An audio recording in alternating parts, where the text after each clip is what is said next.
Welcome. Good evening, everyone. I'm Ariel Cates. I'm the Director of Programming at Village Preservation, and I'm so glad that you're here with us this evening. Just a quick bit about Village Preservation.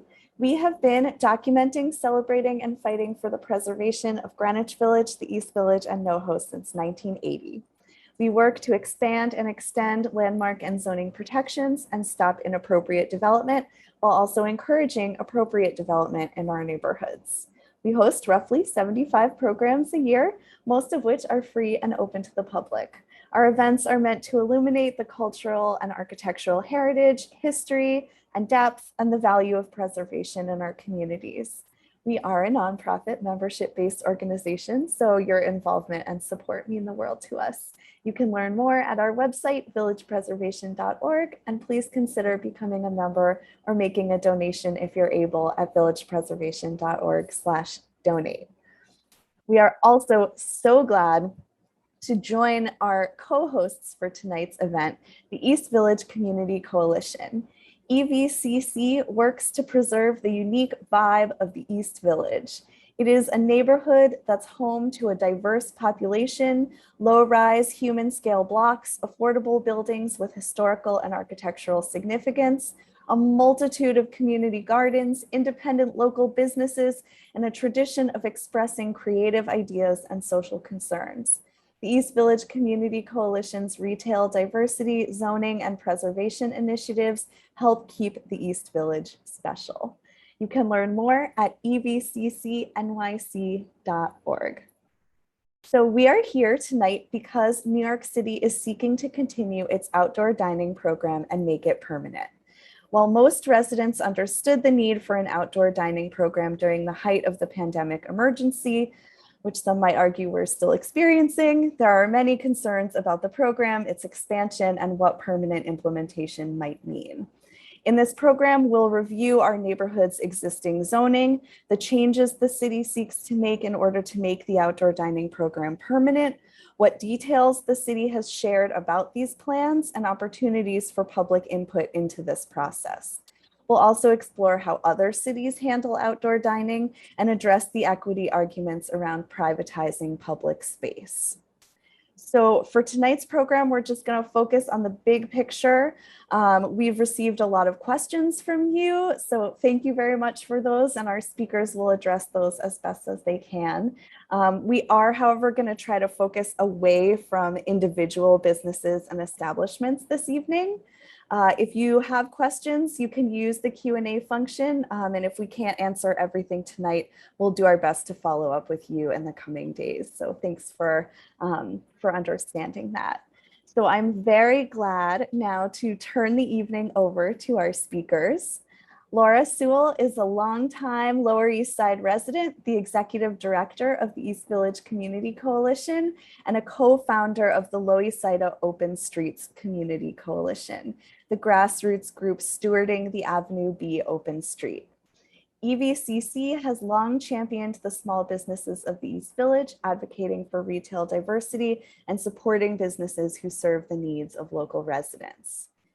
Marika Mae Jensen is an artist, architect, educator, and Lower East Side resident as well. Drawing from her experience as a professional dancer and 10+ years in the interdisciplinary design studio Diller, Scofito, and Renfro, she strives to explore the role of architecture as a social choreographer and agent. Her recent projects around gender equity, climate change, affordable housing, public space, and race have inspired her to hone her design process and envision an elevated future. You can learn more at www.obj.works and www.graymatters.work. And just to let you know, we're gonna send out a follow-up email to all of you with many, many links, including those ones. So thank you all for being here, and Laura, take us away.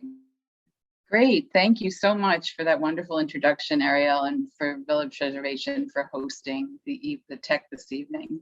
So since this can be a very divisive topic, we'd like to first acknowledge that the people on this call have a variety of very, very different opinions, and a lot of people have probably come with their minds made up without maybe understanding exactly what it is that's on the table. So this program is for all of us. We hope to find some common ground and will later direct you to organizations working on these issues you can align yourself with if you want to do more and participate more or learn more, and also with opportunities for public input. So thanks again to the folks who submitted questions in advance. I've already followed up with some of you, and I'm happy to work with you one-on-one on individual individual issues with individual restaurants or your block or whatever. But we have a lot to cover this evening, so we're going to do that offline and focus on your questions about the program and what we're discussing tonight. So first, though, we have a couple of questions for you. So I think Ariel has a poll to share. Do you live above or across the street from an outdoor dining cafe or curbside seating area? Just yes or no, quick. And if everyone could answer, I can't vote because I'm a panelist. We'll share the results with you soon.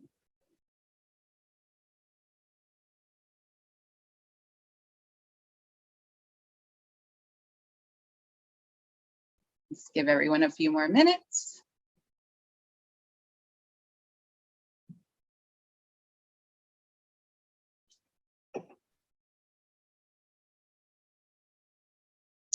So we have more than half of the people here, 60% of the people here do live across the street from an outdoor dining cafe. Okay, so our next question.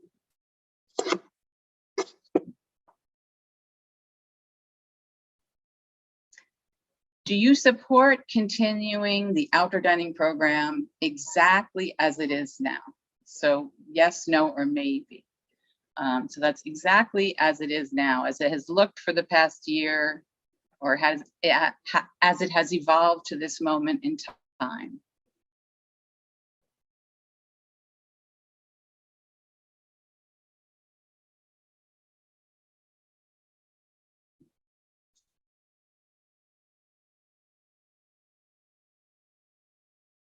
So we have overwhelmingly no and more no,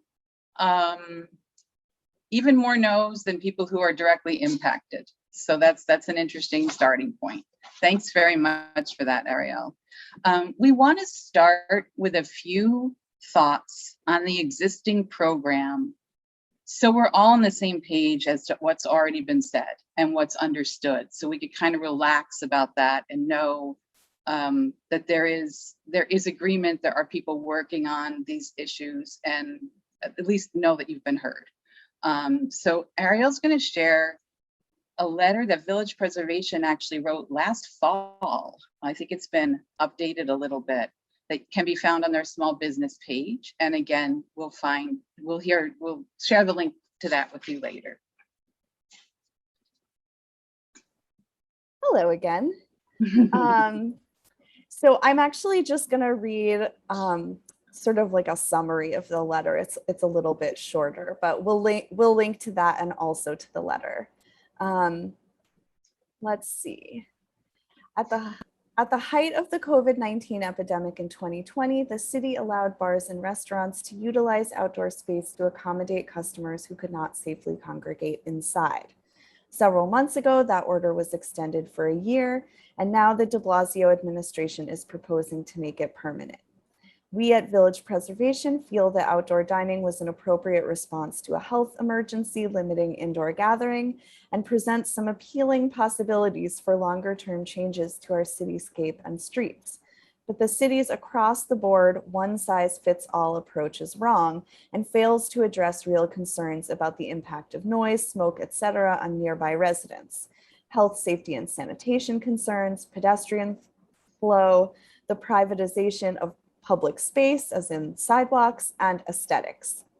We believe the COVID pandemic has opened all our eyes to new ways of doing things, and think that done right and in the right locations, outdoor dining can create wonderful opportunities for the public and businesses. but the blunt tool approach the city is taking doesn't take other necessary considerations into account and should be rethought. So we have this letter that we wrote to city officials about this last fall, which we'll send out the link to, and we are communicating these concerns to community boards 2 and 3, and you can too. So I'm gonna leave it there, and you can talk about that, Laura. Thank you so much, Ariel. Thanks. I do want people to know that. So I'm going to share my screen so that you can actually find the things that I'm going to speak about yourself. I'd like you to see how to navigate it. You can look at if there's something you want to spend more time with, you can look at the recording, which we'll send out to you, and do that. So I'm going to just click on a new tab, and the first thing I'm going to do is go to CV3 Manhattan, which I have bookmarked, but everyone probably isn't going there as often as I am. And I'm going to go to their website, and I'm going to find the resolution that they wrote in February 2021. This is after the open restaurant program had been, it had been running since June, so there was time to get the initial kinks out and really observe it. They received an incredible amount of complaints on a variety of issues, and they held a town hall where most of the elected officials, most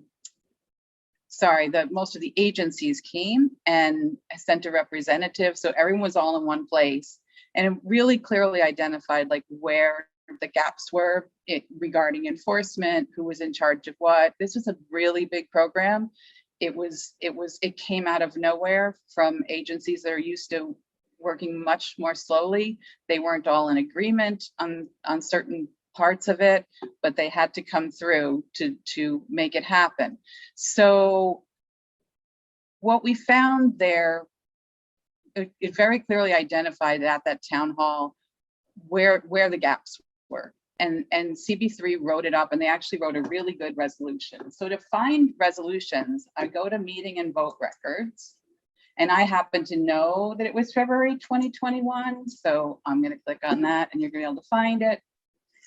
And then I'm just going to Command F search for open outdoor dining, because there are 15 pages of vote sheets here.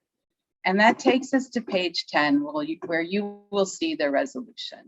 So, the first thing you want to notice is it's discussing the elements of the program and what it did. They're not voting on whether they could do this, because this had already been in place for a long time. And the city council had in November passed a law to establish a permanent program. So this is their response to that. So they acknowledge that it's proven to be a benefit to many eating, drinking establishments and for residents who seek to dine out in a safe manner, but also many problems that need to be remedied. And the office has been inundated with complaints from both residents and businesses. And I think that's an important point, because we heard the same thing. There were challenges for both residents and businesses. It was a bumpy year for everyone, but we're no longer, even though we're not out of the woods, we are in a different place, and in a place where we can take a deep breath and try to work on the things that have been identified so clearly together. So you'll see, I'm just going to read the headlines. Please read the resolution yourselves at your convenience. Jurisdiction, who's in charge of what? Rules, regulations, and guidelines. Whether you can expand to the adjacent property, but you can't. It was confusing. A lack of community input. 311 basically didn't really work for open restaurants. People who complain got a thank you and a closure. They're not the usual case numbers for assignments, and the feeling that complaints were falling through the cracks. A lack of enforcement, which, small businesses would tell me they were harassed. So at the same time, when residents were saying there was no enforcement, small businesses were telling me they were being harassed by inspectors. So it's sometimes dependent on where you stood. The social distancing enforcement was practically non-existent. One of the biggest complaints is when restaurants put their music outside, like normal sidewalk cafes. Under the normal sidewalk cafe rule, you're not supposed to have amplified music. So many of them have been putting like speakers in the windows or doorways and blasting them, even when no one's there. And it's if you live above a place that's playing Margaritaville all day, it'll drive you nuts. So we had that. We had roving entertainment, which nobody could control. The restaurants didn't even necessarily want it, but people would just come. The use of space because of a bike lane, bus stop, or loading zone. So it was like you won the lottery if you were on a corner that had none of this. But otherwise, if I know people who had a fire hydrant out front and they couldn't participate in the program at all until they were allowed to use adjacent space. And then the whole concept of the private use of public space, which America is going to go into a bit more. Abandoned structures, like some of them were left up all winter and just abandoned if the restaurant closed for a few months. Permanent structures that people attach to buildings, which you need DOB's permission to do, and they didn't. They just, there's a lot of just like, I have to do this to survive, and I'm just going to do this crazy thing. Severe weather, we would get, it's hard to know if it's really going to hit, and the information when it came to electrical work, flammable heating elements, the propane tanks. I mean, we definitely saw some of those being stored in the basements and ground floors of residential buildings that were not sprinklered. And there was a way to call the fire department to inspect it, but it was just not, again, it relied on residents to enforce. Sidewalk obstruction and accessibility is huge. There were a lot of times when people, whether the patrons exceeded where they were supposed to be, or the restaurants exceeded where they were supposed to be. There's very little in any drawings from DOT furniture and amenity lanes. The amenity lane right by the curb where you put your garbage and to get picked up, and there's a fire hydrant and all that. But most restaurants in the open restaurants program have seating there. So if everyone really behaves, it's great. But if there's any growth outside of that, it becomes impassable. And there was a lot of that. I think the city council the speaker's office, an intern from the speaker's office recently did a study and found that an overwhelming number of, like most of the restaurants, were not compliant with the regulations. So sanitation was a huge problem. Piles of bags. Rat dining opportunities, piles of bags left out next to the restaurants, not enough room for the residential garbage to be. So that just needs to be planned for better. And then emergency vehicle access and safety for first responders. So the resolution, what they voted on was that these areas must be considered for immediate mitigation in consultation with the community board and business partners. And that the temporary when they expire, must allow for evaluation of current problems and serious input from the community boards as a program partner. And that there must be an opportunity for formal review. Self-certification was appropriate in an emergency, but for a permanent program, they are recommending it be permitted under SAPO, which is the Street Activity Permit Office, that normally handles anything that goes on in the street. That's the community board's recommendation. And this is all what they said. So the city needs to clarify the permitting process for cafes that normally require ULURP and other permits and review processes for the private use of public space. And that leads us to what's happening now. So this resolution, basically, I think, identifying most of the problems that we as residents and businesses experienced, overwhelmingly passed. And that was in February. That is, so, that's something that we're very much interested in following. So we want to be involved with your community board, see what's going on with your community board, where they're at, are they active in this? And that's one of the ways we can be engaged in the process. So does anybody, I have two questions if people want to put this in the Q&A.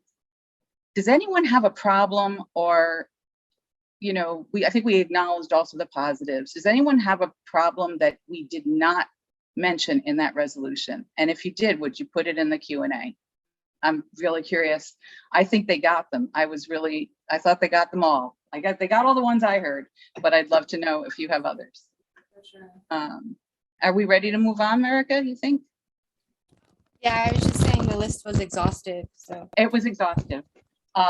So now I'm back on the main landing page for the Community Board 3. And the reason I'm here is we're going to look at the materials for the citywide open restaurants text amendment, which is what's happening now. And so the program as it exists now, the sheds, if we could call them, is going to, that temporary program is going to continue for another year. I think I've said that before. I'm going to show you where it says that here. And so that is one element, is that we all need to work together on that and wherever the problems were and resolve them so that we don't lose our minds over the next year, especially those of us who live in saturated areas. The other thing is what's coming, and we're going to go review that right now. So this is the public documents on the zoning application portal. It's zapped. We're getting zapped. And I just want to show you. So it's the Department of Transportation and City Planning are proposing a citywide zoning text amendment that would allow DOT to administer a permanent open restaurant program. So right now there's the DCA, Department of Consumer Affairs, who does the sidewalk cafes, and DOT, who does the program in the street. So this would put it all together under one agency. So if this has already been referred by the City Planning Commission to the community boards, that referral was in June 21, so the community boards have 90 days to respond. So some of the community boards have already held hearings, but they haven't voted, and others have not. Some maybe not won't hold hearings. Some have already voted. So what you see are the milestones here is what happened. So the community board review is through September 28th. So your community board, if they're going to vote on it, must do so by then. Brooklyn Board 1 held a hearing but hasn't voted. Let's skip down to somebody who voted. Community Board 4, it's an unfavorable vote. So it's a little weird when you see this, and we'll look at 5 too, because it's favorable and unfavorable 29 in favor, favorable 26 in favor. That's a little like confusing, but it depends on how they word the resolution. So if they word the resolution that they're against it and 29 people are in favor, you're going to get an unfavorable thumb. And then if the opposite happens, the opposite happens. So it's really important to know where your community board is, if they held a hearing. If they're not on this list, check in with them, because it doesn't mean they're not doing so. The next thing is that it'll go to the borough president, who has the same period of time to review it, and the borough board review. So those are all ongoing. So your borough president and your community boards are the ones who are having input and commenting now. So that's who you want to address if you have comments. Okay. We haven't done any of these things. There's the City Planning Commission had a review, but they're going to have another one after all these hearings. After the community boards weigh in, they'll have another review. I would say the City Planning Commission was basically extremely favorable. They feel it's very congratulatory atmosphere, because they feel very happy that they were able to make something happen that saved so many jobs and, provided a safe opportunity for people to eat during the pandemic. There were commissioners who had serious concerns about process and enforcement and the plan. And they will be the ones who are looking at what the community boards bring and what they say, and we're all going to try to work together to make sure that those things happen. So after that, after the follow-up, and you hope that the agencies respond to the comments, there is a vote, city council review, and a mayoral review, which we pretty much know how that's going. And then the approval letter is sent to the agency. So that's the process, but the process isn't to make the program exactly as it is now be forever. It's more subtle than that, more nuanced than that. So let's look at, oh, I wanted to go to learn more. This is the text amendment itself, which I got to from Learn More on the Zap. So it would cut the red tape for restaurant owners. Applications for sidewalk cafe and a new roadway cafe program would be consolidated under one agency, DOT. So we see the benefit, why the zoning changes are needed. And it's because right now you can't put a sidewalk cafe anywhere you want. There are limited streets that you can do that right now. And they want to expand the benefits of outdoor dining to all the neighborhoods, remove prohibitions on the cafes, create jobs, and activate the streets.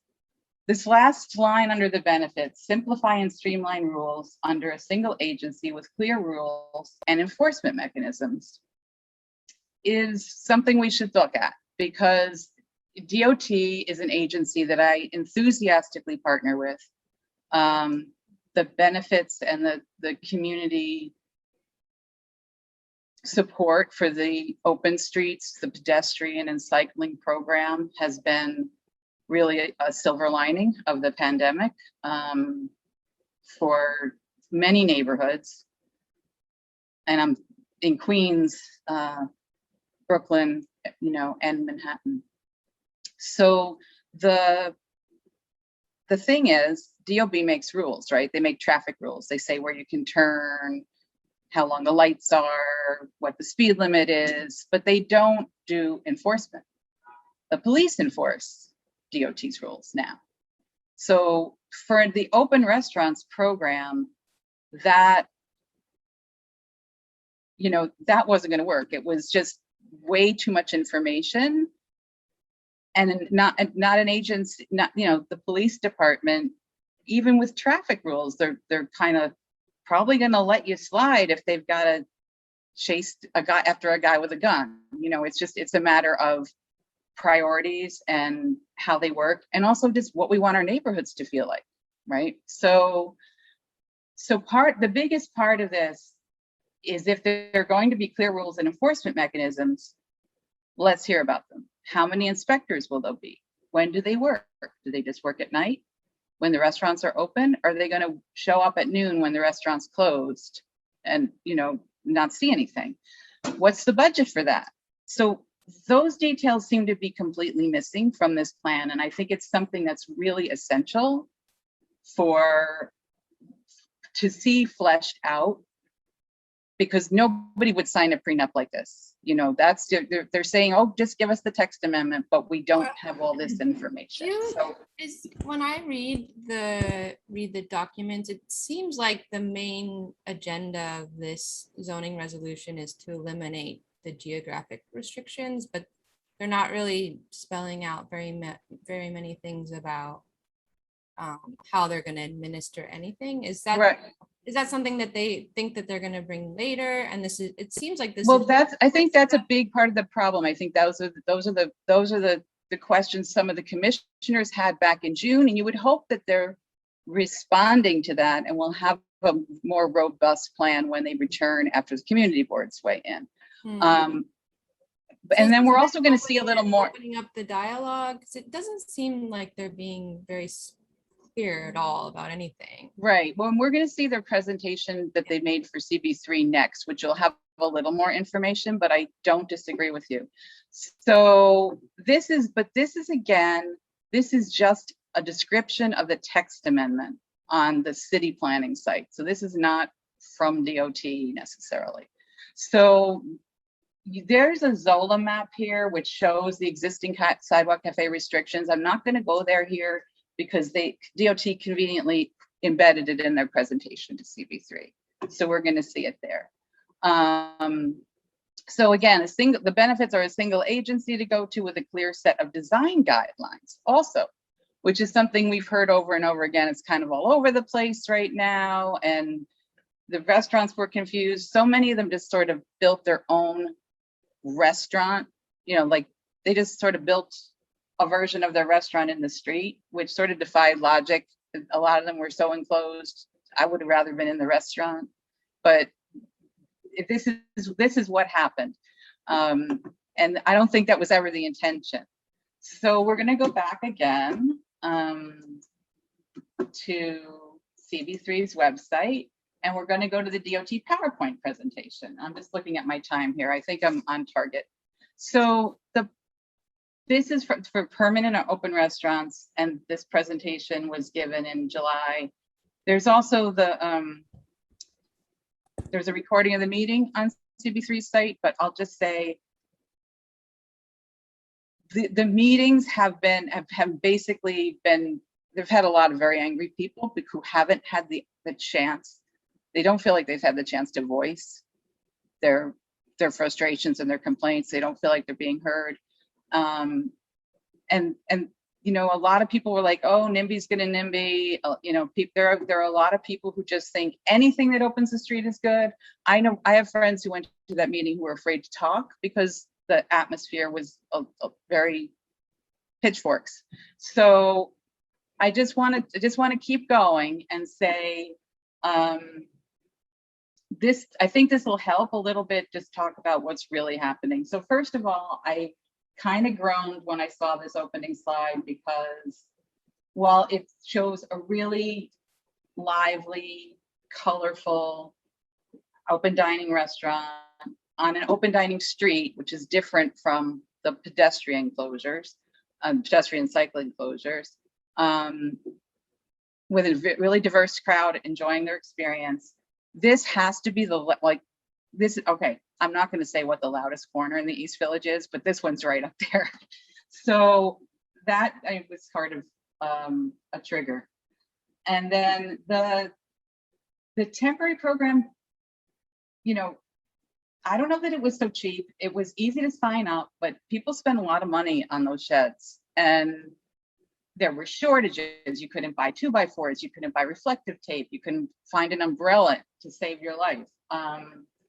And it did re-envision how streets can be used for people who had the disposable income to sit in the seat. It didn't necessarily really envision how streets could be used as, in my opinion, as much as like an open streets program. So, which is for everyone. And anyone is welcome to come and enjoy the programming and come and enjoy the offerings and enjoy the street. So this is, I said I'd show you where this was. The emergency program is in effect through 2022. So we will have to work on any issues around that together. And like we're doing in my neighborhood, we're doing a block by block thing with gardeners, meeting up with restaurant owners, and the gardeners are really knowledgeable about rat abatement. And we're literally going block by block, like pointing out where the holes are and what they have to do. And I think we can't wait really for the city to act on every little thing. I think we have to try to start working together a little more than we have. So then the zoning text amendment and legislative actions look like they're gonna finish in January. And then they're working on the rulemaking part of it, America. That's where it comes in. So after that gets passed, and this is why I'm saying who would sign a prenup like this? We should have had that as a poll question, Ariel. Who would sign a prenup that looks like this? So, okay, so the permanent program will continue up for both types of seating, but this is really key. Look at this. This is not what we have now. This is tables and chairs, planters, and tables and chairs. It's anticipated to be generally unenclosed with removable setups and ADA compliant. Specific design guidelines developed in the rulemaking process. And I get that they can't do everything at once, but what we would like, I want to know that the next time I go to this link, it's going to look like this and not have a shed in the roadbed. Because if there is an enclosed structure here, that has an impact on what a building looks like. So in a historic district or for a landmark building, it's very impactful. And that would mean this needs to go through an environmental impact statement process. This, if it's really going to stay like this, maybe not so much. It's arguable, and that argument will be made. There are groups that are working on You're that. arguing So, that the jurisdiction depends on the rules. can you speak up a little bit? You're arguing that the jurisdiction depends on the rules, so you can't. The process, to a certain extent, like the process, literally, whether it needs an environmental impact statement or whether it can just proceed, may depend on this. It's just like something I'm pointing out, So what I've noticed in working with these links is that they change, they get updated. So we're recording this one, but it'll be interesting to see what happens as it evolves. And also anticipated to be generally seasonal in nature. That's also huge. So we can continue to do infrastructure, clean the road. I mean, right now these things have platforms that they haven't been cleaned in a year and a half, some of them. Imagine your kitchen table if you didn't sweep under it for a year and a half. It's not pretty. And that's exacerbating, that and the garbage is exacerbating the rat problem. Okay, so we remove the zoning, we transfer control of sidewalk cafes to DOT, and we establish design guidelines. So I want to wrap up. I just want to point out, this is the eligible sidewalk cafe locations. And for our neighborhood, we're down here, we really don't have that many. It's on the avenues, it's in the commercial area. So as of right, DOT can do the planter and umbrella awning scenario in the commercial areas as of right. However, right now, if you're in a grandfathered non-conforming district, and this goes on, you can look at it yourself.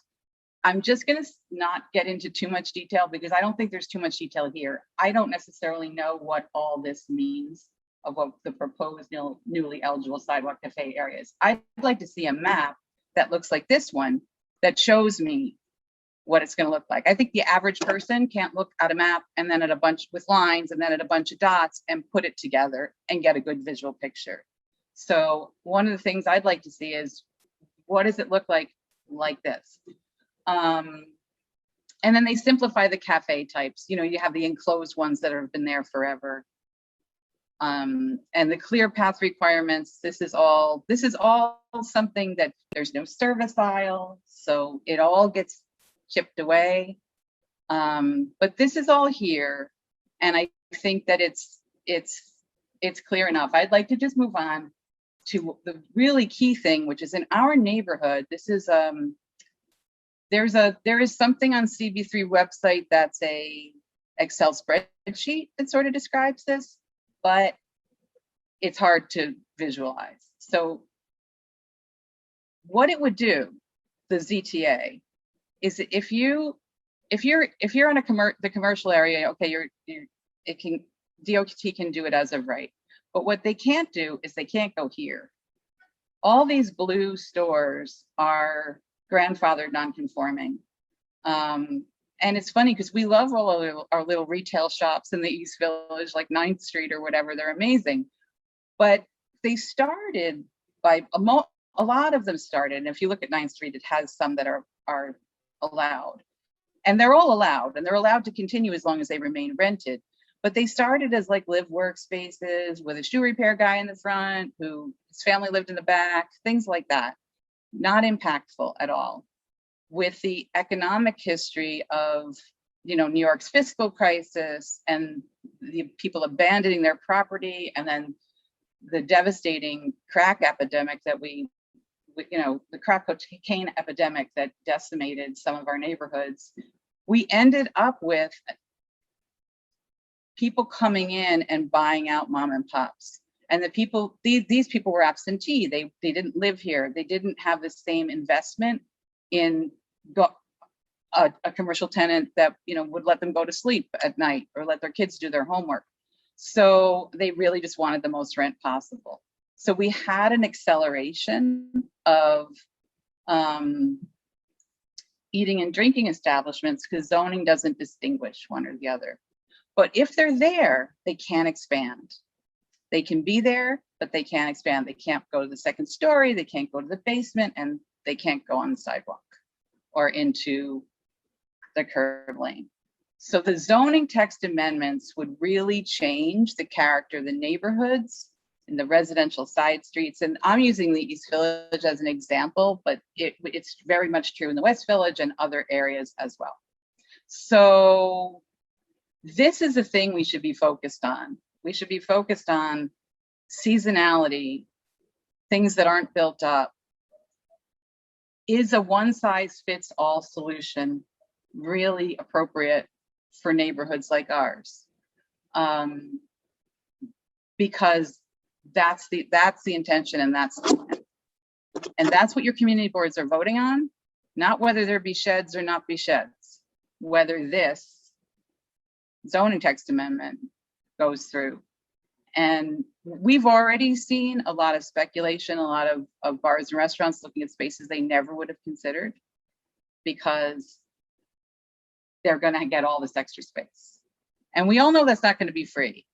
And it's also something that benefits one industry, basically, or two. It benefits restaurants at first, food, hospitality at first, and then down the line, it benefits landlords, because eventually landlords will charge more money for those spaces, or they'll be licensed or something. So for right now, it is something that is helping people feel comfortable, go out to eat, and helping a lot of restaurants survive. And you hate to say, oh, well, if I have this great restaurant on this little side street, it's terrible that I'm not allowed to participate. But at the same time, you were never allowed to have a sidewalk cafe. You never needed one. Your rent was less expensive than if you were on the avenue or in a commercial space. It's like on the corner of the commercial overlay. So do we change a policy that isn't really outdated? It has intentionally steered things in a certain direction for a reason. So with that, and thank you for bearing with me for all of that technical information. But if you haven't heard it or your friends haven't heard it, hopefully this will be helpful. And I would love to turn it over to Marika, who is, in addition to all her other qualifications, a bearer of barricades and painter of barricades on the Ave B Open Street, and a really great help was very generous with her skills for the small businesses, and throughout the pandemic, she's been a wonderful neighbor. So thanks, Marika, and please take it away. Laura. Yeah, I mean, it's always nice to hear you talk. You know the ins and outs of how all the programming is working, and you're a tremendous resource. So just for people to hear you talk and see how you know where things are and who's involved and what the steps are, you're always very helpful. So I have for the group, I have a small supplemental presentation just looking at sort of the ecology of the East Village. It's part of the research that I'm doing with Pratt.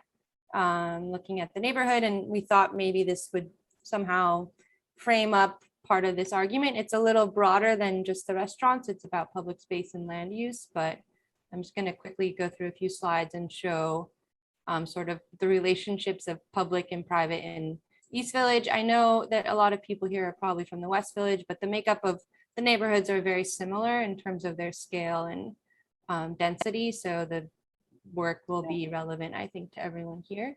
So let me put you back on that screen, and then I'll share this screen.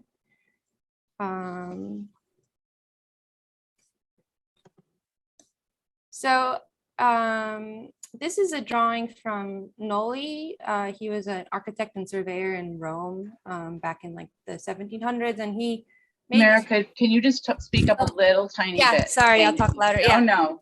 Anyways, he made this drawing for the Pope. He was commissioned to make the drawing of the city, and he took a previous map that existed already, and the significance of his contribution to this was making it more accurate, but also inverting what architects called the poche. So he started coloring in the solid parts and leaving the street parts empty, which gives this really clear reading of what is public, where do bodies go when they're not in their private space.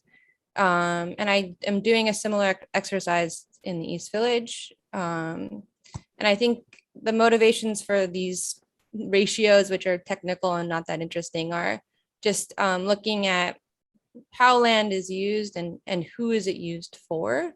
And I think this is sort of relevant to the use of streets and sidewalks for restaurants, because they are essentially public. And so this is just the Community District 3 without anything in it. And if you add buildings first, you start to see the density of the city. You can see there's a lot of free space in what was public housing, and then you can start to see where parks populate the landscape. And then if you overlay what is sort of zoned or what is governed by zoning individually, which are the lots, you start to see what's left over, which is unzoned or relationally zoned to streets. And so leftover bits are streets and sidewalks. And then if you remove the streets from the poche, or add the streets to the poche rather, you are left over with the amount of sidewalks that are, like, in my opinion, the most public part of our city. And it's where we get to go 24 hours a day. It's how we get from place to place. It's sort of like our carpet, our city's carpet, our city's hallway. And they're really, really important. And they're really small in our city. This is a drawing not from me, but from the GitHub sort of community. And they made this drawing of the thicknesses of, or the widths of sidewalks in our city. And they did it for the whole city. You can visit if you want to look at different ones, but our sidewalks are very narrow. They're and this is their chart for the entire city. And then this is just their color coding of widths of sidewalks in the neighborhood. If you look at the city, the majority of the city has really narrow sidewalks compared to other cities like Barcelona or Paris. And then I guess like what I wanted to see was like, okay, if you can add back in the parks to the sidewalks, what do you get? And I think here I included all the community gardens and spaces that were like semi-public, but still park-like. And then if you add all that up, so if you add the streets back, the city starts to look like this, because streets are essentially public too, and they're open all the time. And I think the conversation right now today is about how do we use our sidewalks? How do we use our streets? Who's governing them? And I think ultimately we're starting to debate what happens at the perimeter of the streets, the side street, which is really important for infrastructure. It's how we deliver things to buildings and how we communicate from individual to collective. It's this sort of really amazing exchange area. And it's actually makes up a lot of our streets, the side street parking situation. And I think one thing I was doing or trying to understand, I haven't finished this research, is how much does that what is that value? How do you value that? And I think one way to put value on it is just to look how the city is using it right now, primarily as parking. And parking, if you have a car, from what I understand, it's about $100 to register your vehicle, and you can park it anywhere on the street. And that equates to being about $1 a year. So if you take your car and put it on the street, it's 100 square feet. And if you were thinking about how much you spent to do that, it would be about $1 a square foot per year.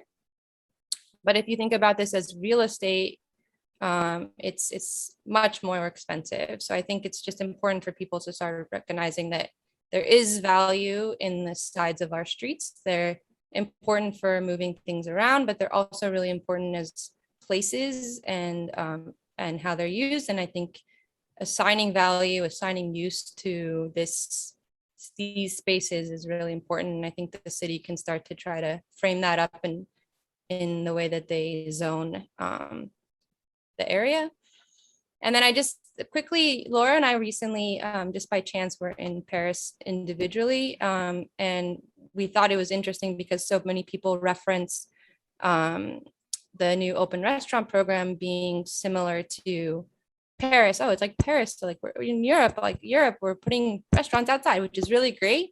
I think the challenge with doing that comparison is that our sidewalks are not really equal to them. And then the way that they use their side streets is the side of the street is very different. So this is just a quick comparison of our, like say Avenue B and its size versus a street in downtown Paris, which is one of the main boulevards. And it's roughly the same width, but when you look at how it's used, you can see we are using it primarily for parking, and they're using it primarily for a bunch of other things, including sidewalk restaurants and some parking and some trees and some benches and some trash. And so they're really changing this zone.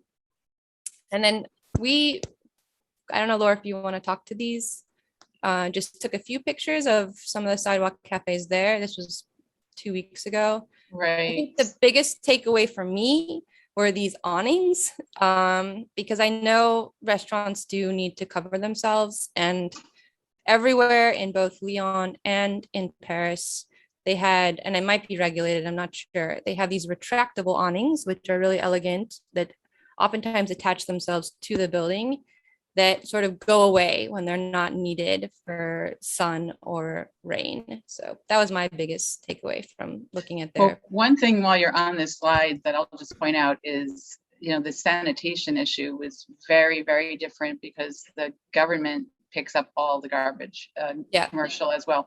So if you had a restaurant, you had your little bin and with the name of your restaurant on it, and it went out on the curb on the pickup night. Maybe I don't know how they.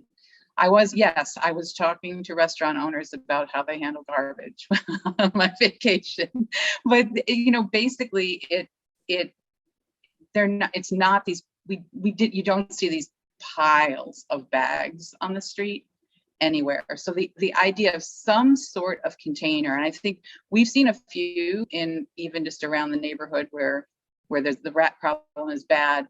Restaurant owners who have the space have taken it on themselves to get some sort of container that may, looks like it could go in a suburban backyard, but they've got it next to in the amenity lane, next to their seating that they're not supposed to have in the amenity lane. But just the idea that really needs to be addressed in the design of any program is the ability to clean and to contain garbage so that it's not offensive to the restaurant's patrons and to neighbors. Well, I mean, if the city needs to solve that problem, they may solve a much larger problem. Yes. And I think this one was for bollards, is that correct? Or yeah, there's two things going on here. One is the bollards. They have these like great, they're metal. So you really feel if you're on the other side, you're not worried that a car's coming through. The streets are one way, mostly this type of street. And the other interesting thing was so they do have some temporary COVID seating that they don't normally have. It's they're made all from packing pallets. Yeah, they're all very similar, and they're all very low. They're very low. They're packing pallets, so they're you know, they're ventilated. They don't feel like, if as a pedestrian, you know, you wouldn't want to be on a corner with an SUV coming around toward you, but that's not the way the traffic pattern works. And it's also interesting, they're all on one side. So like you see the restaurant, Boca Dulce, but then across is where their seating is, because they don't have that SLA issue of extension of premises, which requires that you be right in front of your restaurant. That was just an interesting thing. And you know, I just figured out like that's why. So it's a little weird. Waiters are actually going across the street. But then at the same time, if you want to walk down the street as a pedestrian, you can go on the side that has no restaurant seating. So it was interesting. Yeah. There we go. There's a better view of one, and it's empty. They had popsicle ones too. I think these ones are not as. Yeah. This one's interesting because they are totally taking up the whole sidewalk. They are right across from the Paris Opera. This is an incredibly busy, incredibly wide 2-lane street near a traffic circle. Buses are going down there. And yet everybody just kind of deals with it. And you can, you know, get through. People will get out of your way is the main thing. They're a little less territorial, a little less rushed. They're not like running around looking at their phones. You know, it's nothing like Paris, because Parisians are nothing like New Yorkers, right? So it's a very different feeling. So something, I think the 4-day work week has a lot to do with it. And that's like a good example of one where there is parking. But again, it isn't, you don't have it, it's contained somehow. You don't have this weird spillover that we can't seem to avoid. I know there's some uniformity about, like, every restaurant has this. Has those, yeah. I don't know the rules.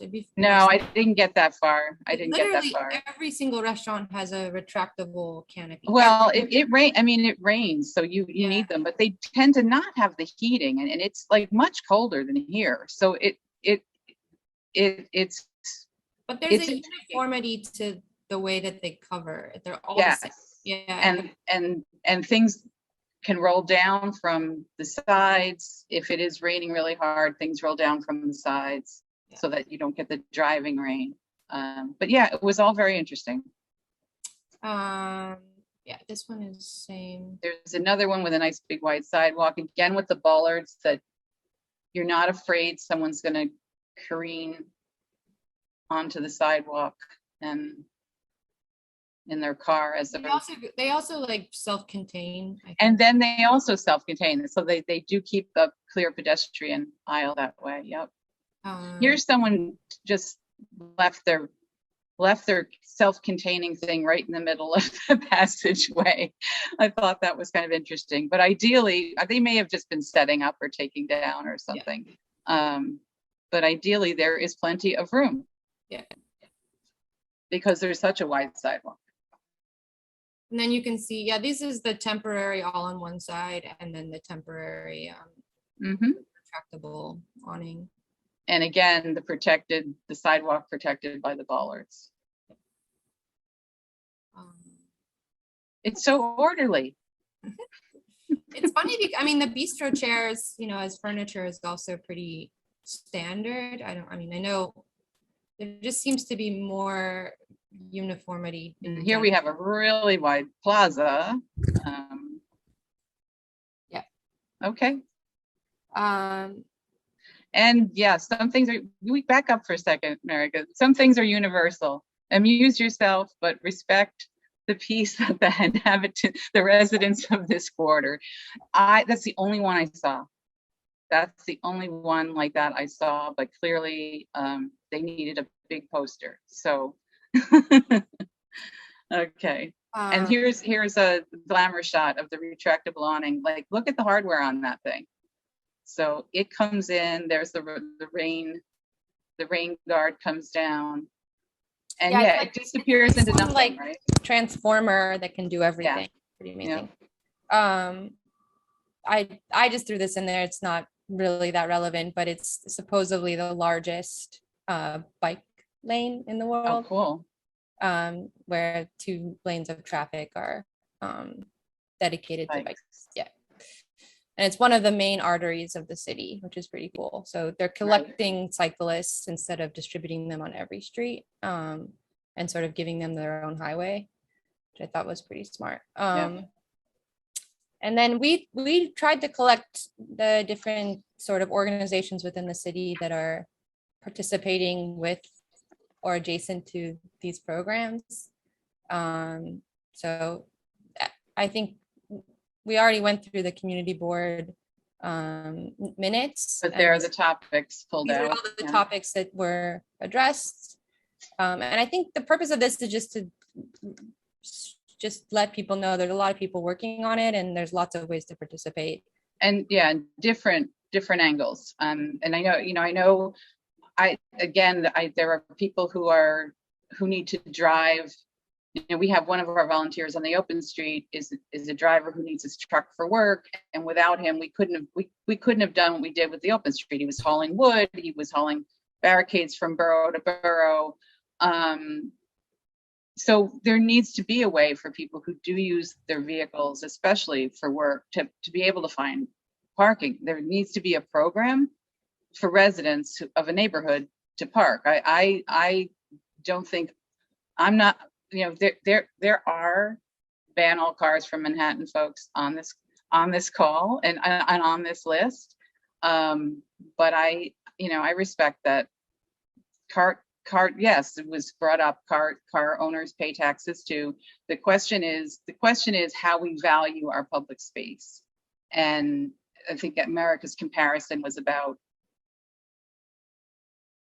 it's $1 per square foot, but we're to give it away. But if you had to pay for it, it would be much, much, much, much more. And so where is there a balance in that? Is there a permitting system? Is there something that would ensure that people who really needed it, or people who have an accessible vehicle, how is this distributed? Because right now, most of the traffic that we see on the Ave B Open Street is people circling looking for parking. So a lot of it has disappeared with the open restaurant program. So it can't just be ignored, as a thing. There needs to be policy around it in some way. Okay. So then there's the letter that I think was already summarized. Ariel read, and we'll share the link. And then there's their support for small businesses and their So this is the Village Preservation's page where they share, their summary of what we talked about tonight, the process that's underway.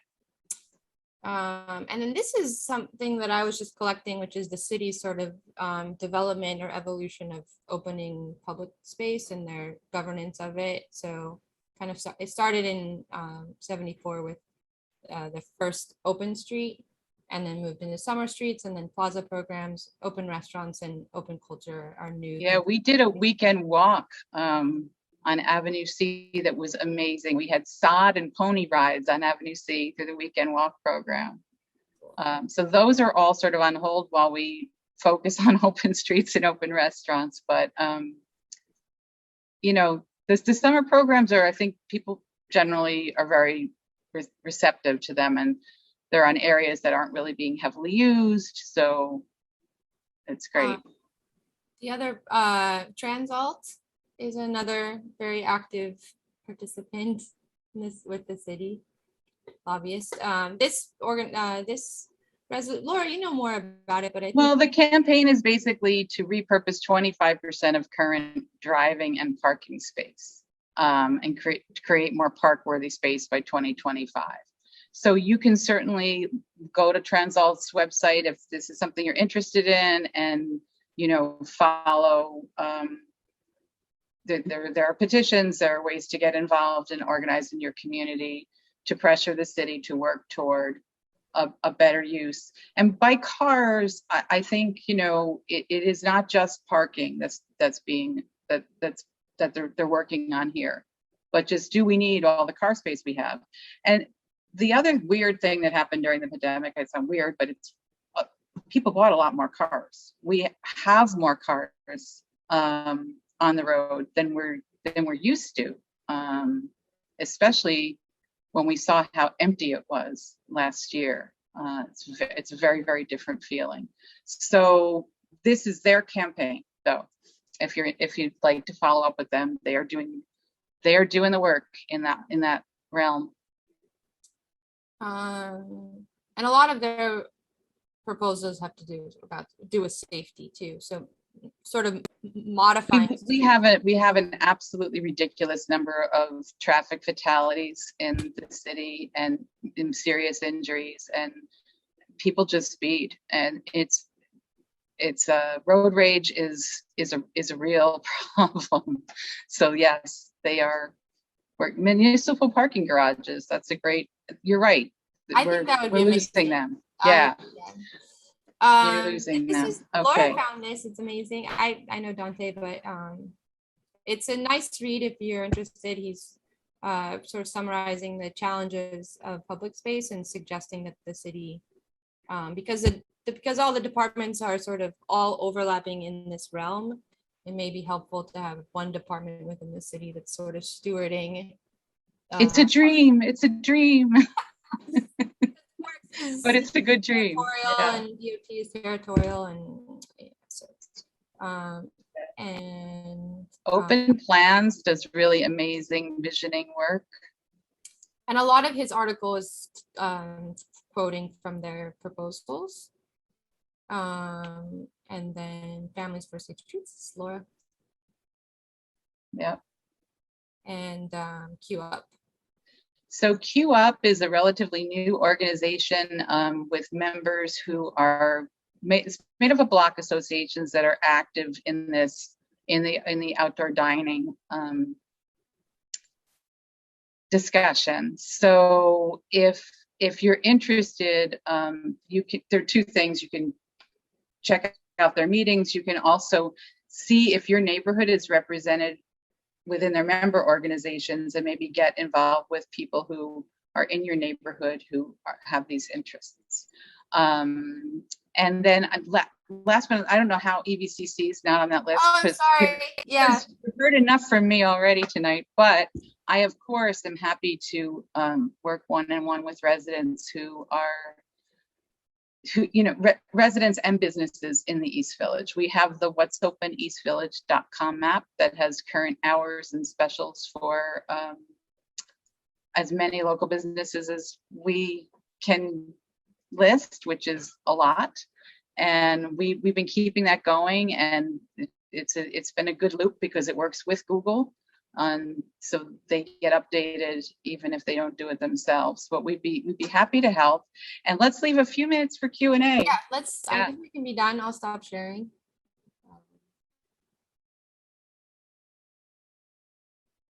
Do we read the Q&A questions, or? I think Ariel can help us out because I've been answering some of them. Yeah, there are many Q&A questions. I'm gonna try to, we have, let's see. Will the outdoor dining inspectors be accepting bribes is one question. Yeah, well, I certainly, honestly, I think the inspectors that we had were almost more, I've met some that were more ambassadors than they were inspectors, and then I've heard of others that have been real sticklers. So the main issue is that right now, during the pandemic, the city doesn't want to be fining businesses, so the agencies are charged with issuing a cure order. So let's say you get cited for having seating in your amenities lane. All you have to do is remove it, take a picture, upload it, and put it back out the next night. So for all the restaurant owners on this call, sorry I said that, but that's been the thing, is we really need to work on better enforcement going forward. But I'm The not rules going. were clear, and the public knew the rules, and the restaurants knew the rules, and they were crystal clear somehow. I think that's the challenge. Like you That's want the to make challenge. rules that are flexible for each place, but somehow they also need to be really simple so that everyone knows what. So you can go down and be like, listen, you can't do that. So Yeah. Yeah. We definitely need more to see more details in that a little earlier in the process than we're seeing on the timeline. Yeah. For sure. Right.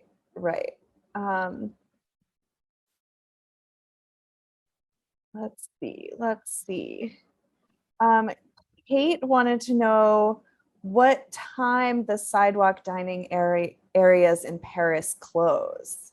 They close pretty early. And I think it's different a little bit establishment to establishment. I did see some that were open pretty late, but yes. And that's the other thing, that the hours is critical. The hours are absolutely key. Like Community Board 3 normally for their sidewalk cafes suggests 10 o'clock. They suggest you close your windows and doors at 10 o'clock.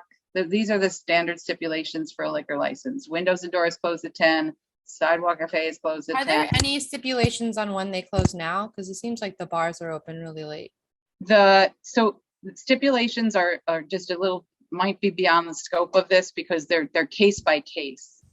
If the bars are open late, the community board determine who gets to stay up to what time, or? So I'm just gonna say there. Okay, this is a big question. I'm going to try to do it really fast. Under normal circumstances, the community board recommends that they close at 10 and that the windows and doors close at 10. And that seems to be a good, since what we're talking about tonight is the permanent program, I'm going to say that seems to be a good target for that. Bars are allowed to stay open later inside. They can stay open as late as they want now inside. They shouldn't have a lot of people outside later unless they don't have a stipulation, which some of them don't. It happened a long time ago or before things were unified. So they don't necessarily, the owner and the community board has to agree on the stipulation. And sometimes things go through, or the SLA, the CV3 might recommend something and the SLA does something else. So ideally, let's just think about like 10 o'clock seems reasonable to most people for outdoors, right? And that's what the community board generally recommends. And I think that would be a reasonable target to ask of a permanent outdoor dining program. There's precedent for it. Yeah, and Allie says that she lives in CV3 and the restaurants across the street close at 11. Right. So things have been different. Bar under me been different at midnight. It's different during the pandemic. Yeah. So the executive order erased a lot of things, and it's different during the pandemic. And if people want to argue between 10 and 11 and we end up, within there somewhere, I think we can probably live with that as long as operators are responsible. So I'll also just say, go to patronize places that have responsible operators. I mean, that's really, you see a lot of people out there really, really trying and doing a beautiful job of it. And that's who we want to stay in our neighborhoods. Okay. Anything else, Ariel? Oh my gosh, so There's many things. We have a question for you, Marika, from Sherry, which I think is so lovely. Sherry writes, would love to hear Marika's thoughts about placemaking, envisioning a more sustainable, pedestrian-friendly, retail diverse cityscape that embraces community input rather than treats it as a box to check off on the road to realizing a foreordained plan. Do you engage with this practice at all? It's interesting. When I was a graduate student, my research was studying public plazas in Barcelona. And I was under the stewardship of a professor who was also doing that work, and he took students to Spain every summer. And And then I worked professionally for the past 10 years with LOSCC Video, and their practice is very civically oriented, but they're working on individual buildings that are landmarks, and they don't really engage so much with let's say the everyday New Yorker. And I think now, because I've just left that office and I'm doing my own thing, I think now I'm more interested in that question and understanding. The challenge is, as an architect, you work within the bounds of zoning and the law, and it's more of the role of the public and I think the city and elected officials to make those frameworks. And I think it's really important. One conversation I had with some people in Paris were that what's interesting is so many more public officials ask for architects' input. You know, they're in the news. The architect's role or the urban planner's role in society is sort of valued and understood to be important in the discourse of politics. And I think in New York and in the United States, there is not the same value placed on sort of putting some kind of expert into the political discussion. So I don't know. I don't know how to answer your question, but I'm going to say it's more territorial. Yeah. It's mine, and I can do what I want with it. That's Whether true. Yeah. whether I'm a public official or whether I'm the owner of property. Yeah. Whether I'm walking down the street. Yeah. And I think. Am I going to get out of your way, or we're going to crash? I think the territoriality comes, like, it's also, I find that even people who are trying to do a good thing are also territorial in New York. They're like, well, I'm doing this. This is my pet project. And if you want to help me, do your own pet project. Like, there's some weird interest. Like, it's funny, people don't collaborate on, and the problems are huge. And I find like there's 10 people doing the same problem. And I always find it frustrating and wish people would put their resource, like, don't do the same drawing over, just like find someone who did the drawing, share your drawing and work together. Or so. Which I think we're seeing more and more with like younger architects. At least I feel like I am. Yeah. And was it Kate who asked this question? Did I get that right? Yeah. Yeah. So I would just say, Kate, working on retail diversity in the East Village is a great commitment of ours, and we'd love your help to continue the conversation. So please reach out.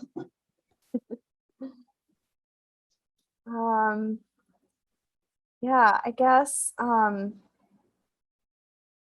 we have so many questions, but I feel like a lot of them are things that you all have touched on over the course of the talk. And of course, That's good to hear. I really appreciated early in your talk, Nikki submitted a bunch of questions just saying, you know, should we be involving the health department in this? Because it seems, you know, that's very interesting. And, you know, right now the health department does what they do, and they issue the license.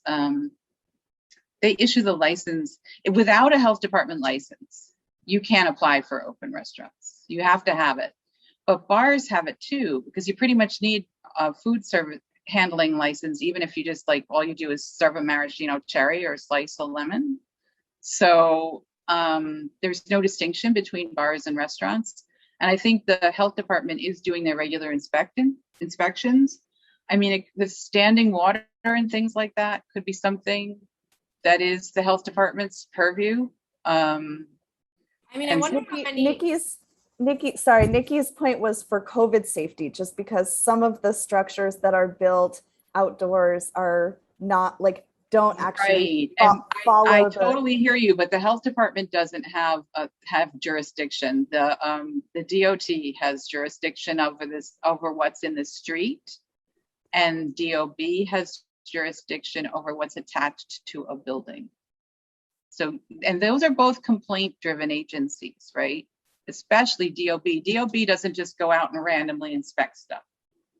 You have to call them and say, this thing looks like, you know, I don't know if they had a permit to do that. And again, during the COVID, they're more likely the judge, I hope the judges will be lenient, you know, if an owner does really, in all honesty, thought you might look at it and say, what was he thinking? And he probably is thinking he has the greatest shed on the block. I mean, there is some, I know there were some people who were getting away with whatever they could and would eat a fine as a cost of doing business. It's the same operators who were like that before the COVID, but there are also a lot of people who really are just trying to do the right thing and don't know what it is any more than we do, Yeah. Well, So the health department unfortunately did not play a large role in this. I honestly think the restaurant issue is really good because it's getting more people to think about this problem that maybe didn't think about the problem before. And it, even if it's a negative situation right now, I think it's a good place for us all to just recognize that we care about what things look like out there. So. Yeah, and if you don't live around a lot of them, you probably think it's just the greatest thing ever. I mean, this is the other thing. Well, and also when nice things happen on the sidewalk, it's great when they're not great. Just It's lively. Garbage dumps. No, I love saying hello to people as I pass. What else could happen on the sidewalk or on the right? Yeah, that would be equally as lovely and celebratory. But unfortunately, it doesn't really work for retail. You have to hire in a whole other person. You have to put all the stuff out. You have to take all the stuff back. Yeah. Or personal care where you need electricity and running water. So it really is very much, benefiting one industry, hospitality and real estate. But what if there were, I'm just part of me always fantasized opening a restaurant. I guess I'm not on the ground floor, and just occupying it by not maybe selling cherries, that's it, but people could just lounge in an open space. I don't know, just the territory of that, or being able to take that territory over is pretty great. Right, but again, they'd have to pay you for the privilege, so yeah. So hopefully we'll see more of that type of open seating in the open streets planning moving forward, some infrastructure for that. But public, the other people who could benefit besides restaurants are performance venues, and I think community centers. Well, the open culture was originally supposed to offices. be everywhere, just like open restaurants, and that really freaked people out, which is it's very discriminatory, actually. It's okay, well, they don't have strong enough, rich enough. Well, I'm not going to say. Well.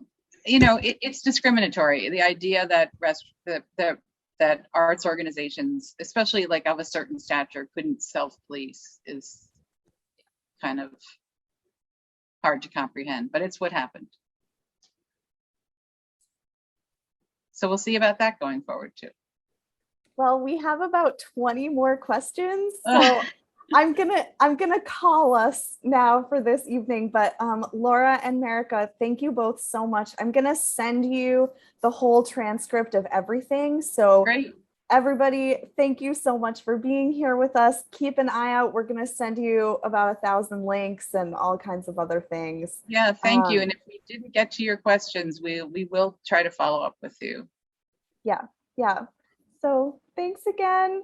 Thank you. Have a good night. Take good care, everyone. Thank you, Ariel and Village Preservation. Thank you. EVCC. Take care. Bye now.